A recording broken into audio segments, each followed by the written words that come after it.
that compile all of the subject matters that have multiple names. Some of them have thousands of names. The words for horse, the words for lion, all of these items, even in the English language, they might only have one or two names, but in the Arabic language, they might have hundreds of names. And this is a sign of either their respect for this item, or their fear for this item, or their love for this item. So the fact that the Prophet ﷺ, and also Allah subhanahu wa ta'ala, when we talk about Asma Allah Husna, Allah's divine names and traits, etc., there are multiple names. And the names of Allah subhanahu wa ta'ala are His attributes. And we have certain beliefs around the attributes of Allah subhanahu wa ta'ala. Allah subhanahu wa ta'ala's attributes are of three kinds. Allah's names are in three categories. There are the names of mercy. There are the names of beauty, Asma'ul Jamal, Ar-Rahman, Ar-Rahim, Al-Wudud, Al-Latif. There are the names of majesty, Asma'ul Jalal, Al-Jabbar, Al-Muntaqim, Al-Mumit. And there are the names of wholeness or completeness, Asma'ul Kamal, Al-Wahid, Al-Ahad, Al-Fard, Al-Samad, etc. All of Allah's attributes we can put in these three categories.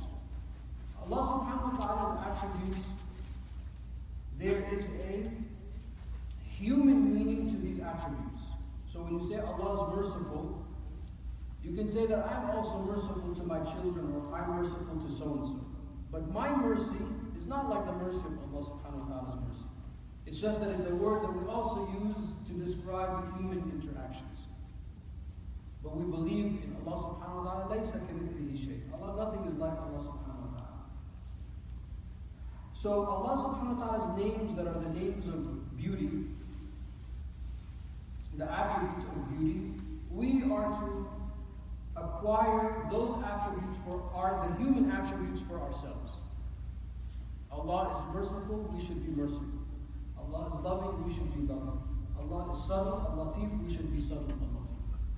As for the names of majesty, Al-Jabbar, Al-Muntaqim, etc., we can also be like that, but we are to avoid those traits for us. We are not supposed to be vengeful, we are not supposed to kill one another, this only belongs to Allah subhanahu wa ta'ala, because He is a Malik, He is the owner of this creation. And then the names of wholeness or completeness, Asma'ul Kamal, these are names that only belong to Allah subhanahu wa ta'ala. Allah is one, without division.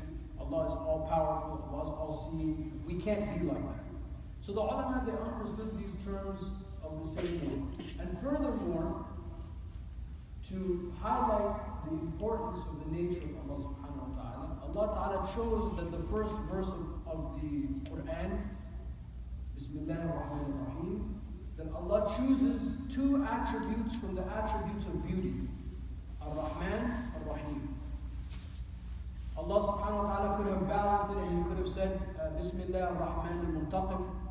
He could have said Bismillah Al-Latif Al-Jabbar to show that these two, but rather Allah subhanahu wa ta'ala chose two attributes from mercy, Ar-Rahman, Ar-Rahim, to emphasize that Allah subhanahu wa ta'ala, as the Prophet informs us in the Hadith Qudsi, that Allah subhanahu wa ta'ala, His Rahman, His mercy, outstrips, is first and foremost before His wrath.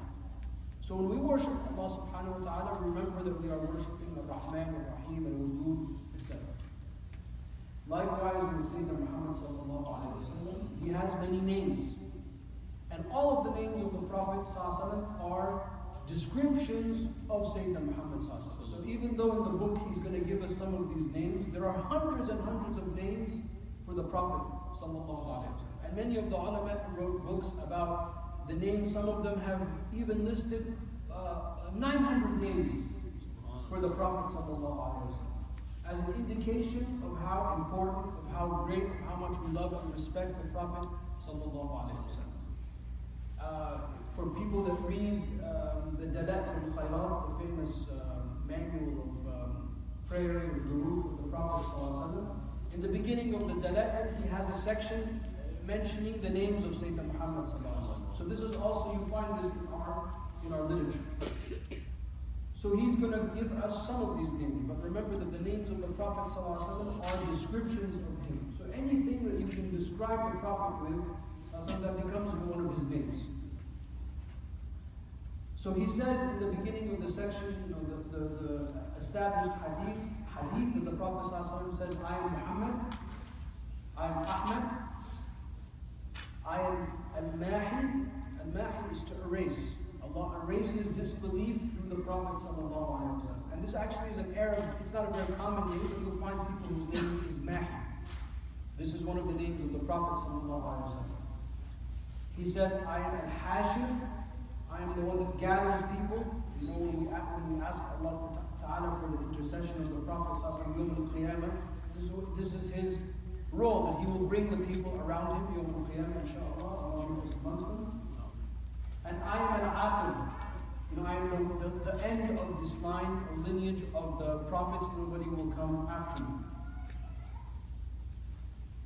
Now, why these names are also important, another just little tangent, is that they are descriptions of the Prophet ﷺ, and they describe many of his aspects, many of his qualities. So for example, one of the attributes or